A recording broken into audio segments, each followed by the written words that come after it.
Hi everyone, welcome to SugarMamma TV, your financial counselor, coach and creator. Now, when it comes to creating and manifesting financial wealth, you've got to understand obviously the key practical, mathematical strategies to become financially free. But if you can also open your mind and try and understand the energetic flow of money and the spiritual abundance of money, you can become 1,000 times more powerful in manifesting and creating a much more financially abundant lifestyle and future for yourself. So this video is going to be a little bit longer because I'm going to really try and take my time in explaining the principles behind this and change your way that you think about money and the way that you look at money so that you can just become at ease with money and it can flow to you a lot more easily. So let's get started with the first step straight away. 1. Positive headspace.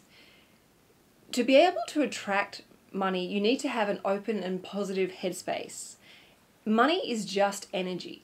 It's nothing to be feared of. The more money you have, the more energy you have, and therefore the more things you can attract and choose to bring into your life or not. There's no limit as to how much energy you can have. Therefore, there's no limit as to how much money you can have. Money is infinite. If you have more money than someone else, it doesn't mean you've taken money away from them. Money is infinite and there's plenty of money to go around and there's plenty of money to attract. You are your own block in attracting more money. So to try and start feeling a bit more positive about money and feel a bit more, I guess, rich, one clever trick that I recommend, and I heard about it from another spiritual teacher, is to always keep a $100 note in your wallet. So that every time you go to buy something, you see that $100 note and it makes you feel warm and fuzzy, it makes you feel wealthy, it makes you feel like you've got cash, you've got money, and it just reminds you that feeling of abundance and peace. It's kind of like a money magnet. You don't actually ever spend that $100, you just always keep it there and it's just enough to remind you that you have everything that you need and you are perfectly capable of attracting more. So get a $100 note out from the bank, pop it in your wallet, don't ever spend it, but just make sure you see it every time you open your wallet to make you feel good, make you feel abundant, and make you feel positive with your growing relationship with money. 2. Respect your flow. Okay, so when we buy something, it's just simply an exchange of energy and values. So say, for example, I go shopping to go and buy a new pair of shoes. And to buy those shoes, I hand over a fistful of hard-earned cash, and in return, I get a pair of new shoes that make me feel tall, strong, and sexy. So that exchange happens because I'm happy with handing over that money because I feel like I'm getting really good value in buying these shoes, and I'm going to really appreciate wearing these shoes. So what happens is when we buy something we're buying it because it's just on sale, we're buying it because our friend told us it looked good, or we're buying it just because we're in a bad mood and feel like just shopping. We're not sending the universe a very nice message. And we all know, if you follow anything like The Secret or any of the sort of spiritual teachings that we're shown and preached to today, the universe gives us more of what we say thank you for. The universe gives us more of what we show gratitude towards. So if you're not acting in a grateful or respectful manner, the universe won't send you any more financial abundance. This is particularly important when you think about using credit cards, because when you use a credit card, you're actually borrowing somebody else's energy to pay for that good. So if you're going to use a credit card, you must return, out of respect, that energy back, which means paying that credit card off as soon as you can. So next time you're buying something, really think about whether you value, appreciate, and respect it. Only buy what you love and appreciate, which I've done and said in previous videos before. It's a really simple concept, but it will actually help you create a lot more financial harmony in your life and really work when you use the other principles that I'm going to be talking about to create more manifestation and attract a greater financial future for yourself. 3. Operate from your higher self. So as you start to change your attitude towards money in a more positive and uplifting perspective, you need to start operating from your higher self. And you can do this anytime, anywhere. And you know when you're doing this because you're in this amazingly powerful zone and you feel uplifted, feel inspired, you feel energized, and most of all, it feels like your soul and heart are about to explode because you're just in this amazingly powerful zone. It's a bit like if you've ever been working on a project at work or, you know, a project for your community where you're sitting there and you're so engrossed in what you're doing and you just feel so, this amazing like source of energy, and before you know it, like 5 hours have passed and you haven't even stopped to have a drink or to eat something. You've just enjoyed working on a project and you feel so inspired and uplifted. That is working from your higher self. When that happens, really powerful things happen, and it's called the law of least effort. And that's basically where the job that you're working on doesn't even feel like work. It's just something that you just love and appreciate doing. So for me, I try and tap into this place of higher self, and I open myself up to as much inspiration as possible. And that might be simply something as seeing something really beautiful on an Instagram image, or walking past, you know, a couple in the street holding hands. Something that really inspires me and goes, wow, I love that, I appreciate that, I would love to create and attract that in my own life. So if you can operate from that high self and learn to tap into it when you need it, you become a lot more powerful in creating what you're, you know, and achieving the goals that you've sort of set for yourself. 4, goals. Now, once you've worked out what it feels like to tap into your higher self, and you know, you're respecting the flow of money, and you'll learn about those zones, this will then enable you to set your financial goals. And when you do this, they'll come to you naturally. You'll feel really inspired. And when this happens, grab a piece of paper, grab a pen, and make sure you write down those goals. Don't put them in your iPhone. Don't put them on your computer. Actually connect pen to paper, because that's far more powerful. Write them down and then give your goals a defined timeline.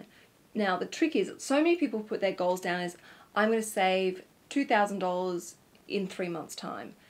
It's always, if you don't give your goal an actual specific date, that goal of saving, say, $2,000 is always going to take, it's always going to be 3 months, in 3 months, and you just keep pushing that goal more and more forward. But if you say to yourself, right, I'm going to save $2,000 by the 1st of July 2015, you're more likely, you've put it in place in the universe a specific time and date for you to actually achieve that goal, and you'll actually subconsciously and consciously put your actions in alignment with those intentions. So you're more likely to have success. And I definitely believe this in achieving any of your sort of financial goals, by putting a defined time rather than actually saying a block of period of time that it's going to take. So make sure that you regularly look at these goals, and as I've done in my other videos, keep that piece of paper where you're going to look at it every day. Keep it in your wallet, keep it on your bedside table, put it with your toothbrush, somewhere where you're going to look at your goals, and so that because energy goes where attention flows. So that will keep you really focused, it will keep you really motivated, and it will remind you what you're trying to create for yourself. And when you set yourself intellectual and meaningful goals, I really believe the universe supports you in that and will help bring about opportunities for you to achieve those goals. So magical things happen in the universe. We create these shifts, and things open up to help us achieve those goals sooner, or to achieve them in an easier manner. So really open up your mind and really define those goals. And the more information you can put on those goals, the better outcome for you.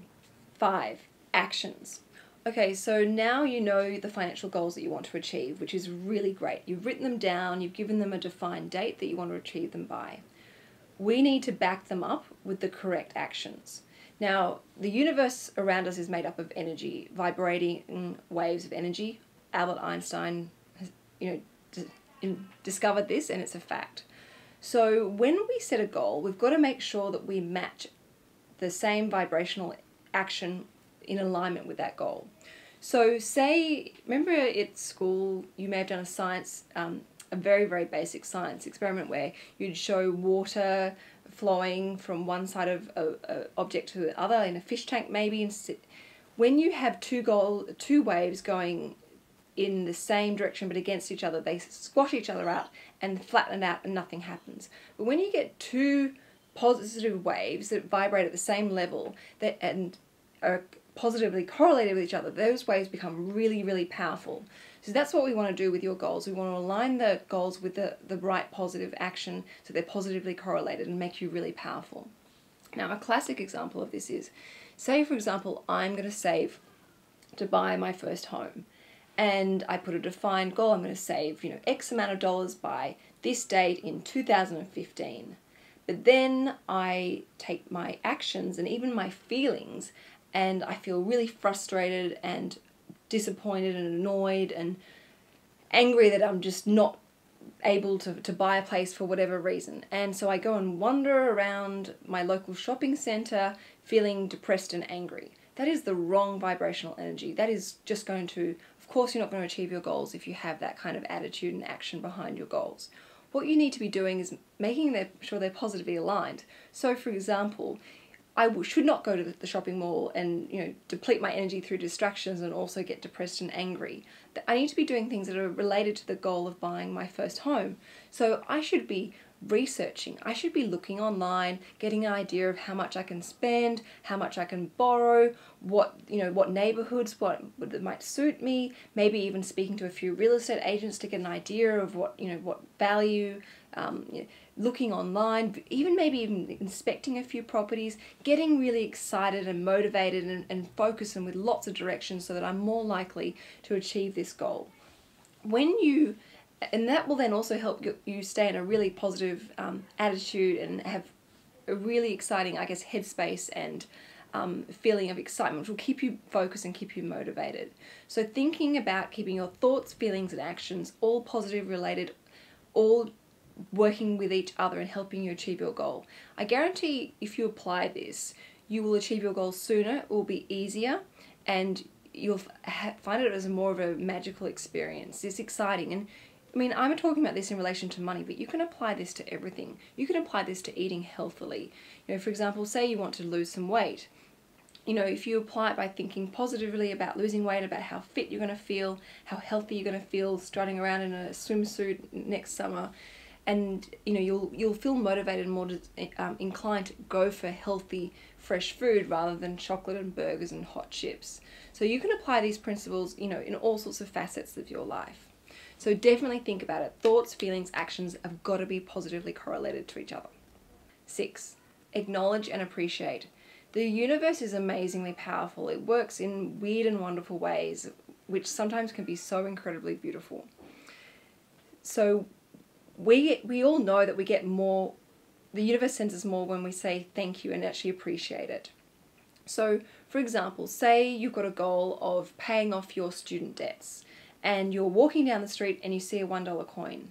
Stop, pick up that $1 coin and say thank you. You can take that $1 coin and put it on your student debts and at least it's actually going down. But stop and say thank you. I know it's only $1 and you're probably thinking, oh, who cares, it's a $1 coin. But stop and say thank you because you never know what's going to happen tomorrow. Tomorrow, the universe then might send you a bonus, or it might send you a pay rise, or you might find a $100 note in the street tomorrow. You never know, but stop and say thank you. The universe really appreciates that, and then in respect, it will send you more abundance and more opportunities your way. So really open up your mind to the amazing way the universe can help you and support you in achieving your goals. You never know what's around the corner, but when it does happen, always say thank you. Manners go a long way in the universe. 7. Remain powerful. Now, as you start to apply these tips and tricks, you're going to realize that you're actually really very clever, very powerful, and very creative in achieving the situation that you want and you actually are really capable of achieving those goals. So when it comes to sharing your goals, be really careful with who you share those goals with. Energy is contagious, and you want to be, when you share something, you do open yourself up to other people's energy. So if you have a goal that you're going to work towards, and say for example you go and have coffee with a friend and you tell her about your mission to save for your first home, and he or she sits there and tells you that you can't do it, it's going to take forever, it's so hard, everyone she knows says it's, market's expensive, they can't afford it, it changes their lifestyle. that is not someone that you want to be sharing that goal with. I'm not saying don't see that person. I'm just saying be very, very careful about who you share your power and your knowledge and your desires with, because you don't want somebody pulling your energy down. You need to stay as a V8 supercharged engine of energy in achieving these goals so that you maintain focus and momentum. A little trick I use, and I apply this at the gym. Whenever I'm going to go to the gym and I'm going to jump on a treadmill, I always make sure I jump on a treadmill next to someone who's running really fast and really hard. I won't jump on a treadmill next to someone who's kind of dawdling or walking really slowly, because I know that their energy subconsciously will make me not train as hard. When I jump on a treadmill next to someone who's running hard, sweating, like really into their workout, I subconsciously pick up from their energy and work really hard and have a really efficient workout, and I walk away feeling really I guess recharged. I feel clean because I've had a big sweat and I've sweated out all the toxins for the day. So be careful about who you expose your desires and goals with, because they're very powerful, they're very personal, and you need to make sure you're always operating from a high energy source. So definitely be careful and protective of those goals. 8. Visualize. The brain can't understand or tell the difference between what you've imagined and what's really happened. So if you can visualize like playing a movie in your head and watching yourself achieve the goal that you've set for yourself, like you see yourself like paying that final payment off your credit card, or see yourself like putting the keys into the door of your new house that you've saved up for. Keep doing that, because the universe then sends you, when your brain starts working in a really powerful subconscious way, and it will change your habits, it will change your attitudes, and it will change your actions, so that you continuously work towards achieving those goals, and it will make it a lot easier for you. And again, you just continuously maintain that momentum and focus in achieving your goals. Now that's the end of this video. Yes, it's quite a different video that I've done, and if you really enjoyed it, let me know, because I've actually got lots more information I can share with you in looking at money from this kind of spiritual manifestation approach. Again, if you have any feedback, if you have any comments or tips that you think that other people should know about, make sure you add them in the comments box.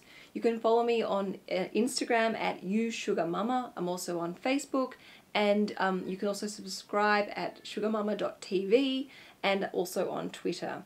So thank you for your time today. I hope you've found these ideas and strategies helpful. You can apply one of them or you can apply all of them. It's completely up to you. It's whatever your goals and desires are, you'll know which ones will work for you and which ones won't. But thank you for your time. It was nice to chat with you, and I'll see you in the next video soon. Bye!